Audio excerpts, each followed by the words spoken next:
साढ़े साती शनि की दृष्टि की कहानी। हिंदू सनातन धर्म में मनुष्य की शनि ग्रह दशा के दुष्प्रभाव को साढ़े साती कहा जाता है और इसी से प्रेरित होकर धार्मिक कहानी लिखी गई है। मुझे पाठकों से आशा है कि यह शनि की दृष्टि की कहानी आपको जरूर पसंद आएगी। काजल नाम की एक लड़की अपने पति के साथ एक अपार्टमेंट में रहती थी।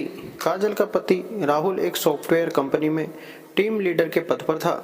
राहुल बचपन से ही बहुत आध्यात्मिक था, लेकिन उसके उलट उसकी पत्नी काजल बिल्कुल नास्तिक थी। वह ज़्यादातर रंगीन दुनिया में जीने की चाहत रखती थी, जिसे वह आज के हिसाब से सही समझती थी। हालांकि इस बात को लेकर दोनों के बीच में कभी भी कोई अनबन नहीं थी। दोनों अपने जीवन में बहुत खुश थे। एक दिन सुबह सुबह राहुल टीवी में धार्मिक कार्यक्रम देख रहा था, जिसमें साढ़े साती काल के बारे में बताया जा रहा था। उसी समय काजल चाय नाश्ता लेकर आती है और राहुल के बगल में बैठकर चाय पीने लगती है और थोड़ी ही देर में वह राहुल से चाय पीते हुए कहती है, क्या सुबह से बोर कर रहे हो? और उसी समय टीवी का रिमोट उठाकर चैनल बदल देती है। राहुल को काजल का बर्ताव अच्छा नहीं लगता। वह काजल से कहता है, क्या तुम साढ़े साती की महादशा के बारे में कुछ जानती हो, जो तुमने उसे बकवास समझ लिया? धर्म की बातें समझने के लिए आस्था लगती है, लेकिन तुम तो बिल्कुल नास्तिक हो। लेकिन तुम्हें किसी और की भावनाओं को तकलीफ देने का हक नहीं है।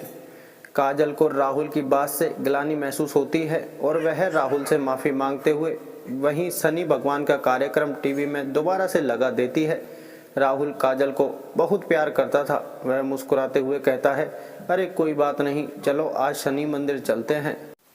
वैसे काजल को मंदिर जाने में कोई दिलचस्पी नहीं है, लेकिन वह राहुल का दिल रखने के लिए मंदिर जाने को तैयार हो जाती है। दोनों एक साथ बाइक में मंदिर पहुंच जाते हैं। मंदिर के आसपास बहुत सी छोटी छोटी दुकानें लगी होती हैं। दुकानों में भक्त अपनी अपनी पसंद की चीज़ें खरीद रहे होते हैं। राहुल प्रसाद खरीदकर मंदिर की तरफ चलने लगा।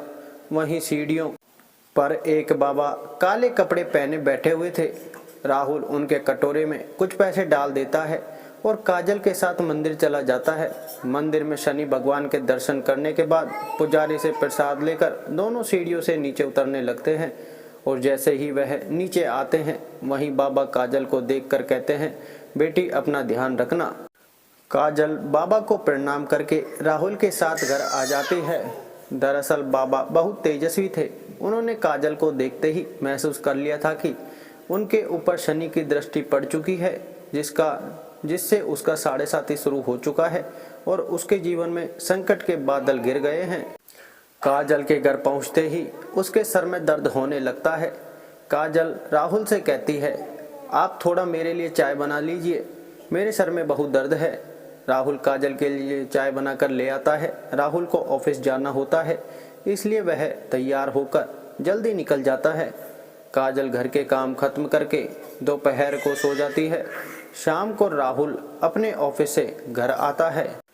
काजल तब तक सो ही रही होती है। राहुल काफ़ी देर तक दरवाज़ा खटखटाता है, लेकिन काजल गहरी नींद में थी। उसे दरवाजे में किसी की आहट सुनाई नहीं दे रही थी। राहुल काजल को फ़ोन लगाता है।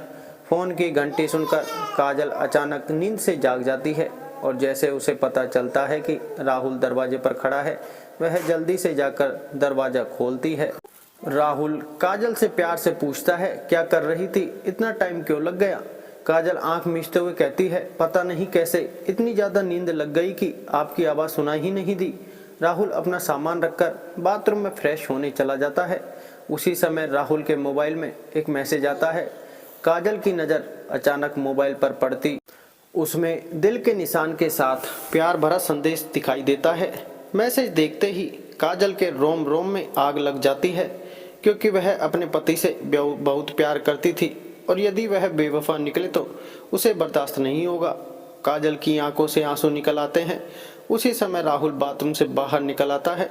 काजल तुरंत उसका फ़ोन रख देती है और अपने आप को काबू में करके अपने कमरे में चली जाती है।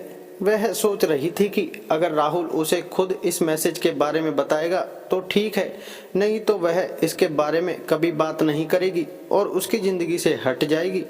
दोनों के प्यार को ग्रहण लग चुका था। साढ़े साती काल ने काजल को अपनी गिरफ्त में ले लिया था। काजल का स्वभाव बदलने लगा था। वह अपने पति पर शक करने लगती है, जिसके चलते उसके रिश्तों में दरार आ चुकी थी। कुछ दिनों के अंदर दोनों के बीच में झगड़े होने प्रारंभ हो जाते हैं। राहुल काजल को समझाने की बहुत कोशिश करता है, लेकिन काजल के दिमाग में वही मैसेज घूम रहा होता है। वह राहुल की किसी भी बात पर भरोसा नहीं कर पा रही थी। राहुल काजल को खुश करने के लिए उससे कहता है, चलो मंदिर चलते हैं और वहीं से बाजार घूमने चलेंगे, आज कुछ कपड़े खरीदते हैं। लेकिन काजल गुस्से में वहां से उठकर चली जाती है। राहुल अकेले ही मंदिर चल देता है। राहुल को दोबारा वही बाबा मंदिर की सीढ़ियों में फिर से दिखाई देते हैं। वह राहुल को देखते ही उसे अपने पास बुलाते हैं। राहुल हाथ जोड़कर बाबा के सामने जाकर खड़ा हो जाता है। बाबा कहते हैं, बेटे, तुम्हारे जीवन में संकट दिखाई दे रहा है, क्या तुम ठीक हो? राहुल कई दिनों से काजल से परेशान था। वह बाबा के सामने बैठकर अपनी समस्या बताने लगता है। हालांकि बाबा काजल के साढ़े साती योग के बारे में पहले से परिचित थे, इसलिए वह राहुल को काजल के ऊपर आए हुए संकट के बारे में बता देते हैं और कष्ट से मुक्ति के लिए उपाय बताते हुए कहते हैं कि तुम्हारी पत्नी को शनि भगवान की विशेष पूजा करनी होगी, जिसके बाद वह सामान्य स्थिति में आ जाएगी। राहुल भगवान का दर्शन करने के बाद घर पहुंचते ही काजल से कहता है, आज मंदिर में वही बाबा जी मिले थे। उन्होंने बताया कि तुम्हारा साढ़े साती योग चल रहा है, इसलिए तुम्हारे जीवन में चिंता बनी रहती है। तुम शनि भगवान की पूजा करो, उससे सब ठीक हो जाएगा। काजल अचानक राहुल से कहती है कि मेरी समस्या की वजह तो तुम हो। राहुल पूछता है कैसे, लेकिन काजल बात को यहाँ वहाँ घुमा देती है। राहुल काजल को इस बार जोर देते हुए कहता है कि हर शनिवार को तुम शनि भगवान की पूजा शुरू कर दो। लेकिन काजल राहुल को मना कर देती है और गुस्से में कहती है, तुम मुझे किसी काम के लिए मजबूर मत करो, मैं इन सब बातों पर विश्वास नहीं करती। राहुल को समझ में नहीं आ रहा था कि वह अपनी पत्नी को शनि के प्रकोप से कैसे बचाए। वह दोबारा मंदिर की तरफ जाता है और बाबा को ढूंढने लगता है, लेकिन बाबा वहां से जा चुके होते हैं और अब वह अगले हफ्ते यानी अगले शनिवार ही यहाँ आएंगे। राहुल के पास तब तक का वक्त नहीं था, क्योंकि वह समझ चुका था कि अगर यह सब ठीक नहीं हुआ तो काजल और उसका रिश्ता टूट जाएगा। वह काजल से बहुत प्यार करता था, वह उसके बिना जीने की कल्पना भी नहीं कर सकता था। राहुल मंदिर में पुजारी जी से बाबा के बारे में जानकारी लेता है, लेकिन पुजारी जी को बाबा के बारे में कुछ पता नहीं था। वह कहते हैं, बेटा, मैं यहाँ सुबह से आता हूँ, लेकिन मैंने आज तक किसी बाबा को सीढ़ियों पर बैठे नहीं देखा। पता नहीं तुम किसकी बात कर रहे हो।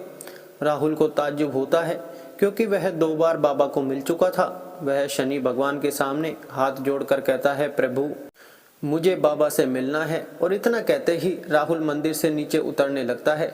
अचानक सीढ़ियों में उसके सामने बाबा प्रकट हो जाते हैं और उसे एक शनि भगवान की मूर्ति देते हैं और कहते हैं, इसे अपने घर में रख लेना और इन्हें तेल से स्नान कराना, तुम्हारा कल्याण होगा। और इतना कहते ही बाबा अचानक राहुल के सामने से ओझल हो जाते हैं। राहुल को समझ जाता है यह कोई साधारण बाबा नहीं है, बल्कि तेजस्वी आत्मा है। राहुल अपने घर पहुंचकर शनि भगवान की मूर्ति स्थापित कर देता है। राहुल जैसे ही वह मूर्ति को तेल से स्नान कराता है, काजल पीछे से आकर जोर जोर से चिल्लाने लगती है और कहती है, खुद चरित्रहीन होकर ये ढोंग मत करो। अपनी गलती छुपाने के लिए तुम शनि भगवान का सहारा ले रहे हो। अपने आप को आईने में देखो तो पता चलेगा कि तुम कितने घटिया इंसान हो। काजल की इतनी अभद्र बातें सुनते ही राहुल के पैरों तले जमीन खिसक जाती है। उसने उम्मीद भी नहीं की थी कि आज काजल उससे कभी इस लहजे से बात करेगी। राहुल शांत स्वभाव का था। वह काजल को शांत करते हुए पूछता है, क्या हुआ काजल, आराम से बात करो। काजल तुरंत उसका मोबाइल लाकर वही मैसेज उसके सामने रख देती है। राहुल काजल से पूछता है, यह क्या है? काजल तुरंत कहती है, तुम बताओ यह क्या है और कौन है जिसने तुम्हें यह मैसेज भेजा है? राहुल काजल की बात सुनकर मुस्कुराने लगता है और कहता है, अरे पागल, यह मैसेज उस लड़की ने मुझे नहीं भेजा था, बल्कि कंपनी में काम कर रहे मेरी टीम के एक लड़के ने उस लड़की को भेजा था और उस लड़की ने मुझसे उसकी शिकायत करने के लिए वह मैसेज मुझे फॉरवर्ड किया था। यह बात सुनते ही काजल का दिमाग शून्य हो जाता है। उसे कुछ समझ नहीं आता। वह जमीन पर बेसुध होकर बैठ जाती है। राहुल उसके बगल में बैठकर उसका हाथ पकड़कर पूछता है, क्या तुम इतने दिनों से इस मैसेज की वजह से मुझसे झगड़ा कर रही हो? तुम पागल तो नहीं हो गई? एक बार मुझसे पूछ तो लिया होता।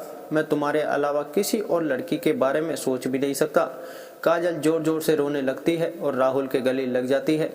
अनजाने में ही सही, लेकिन शनि भगवान की कृपा से काजल को 7.5 योग से छुटकारा मिल जाता है।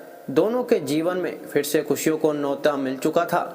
शनि भगवान के विराजमान होते ही दोनों के बीच झगड़े की वजह ही समाप्त हो चुकी थी और उनके जीवन में खुशियों ने फिर से दस्तक देना शुरू कर दिया था और दोनों के जीवन के कष्टों की समाप्ति के साथ ही धर्म की यह कथा समाप्त भी हो जाती है। यह धार्मिक कहानी अच्छी लगी हो तो वीडियो को लाइक करके चैनल को सब्सक्राइब करके बेल आइकन जरूर दबाएं। धन्यवाद।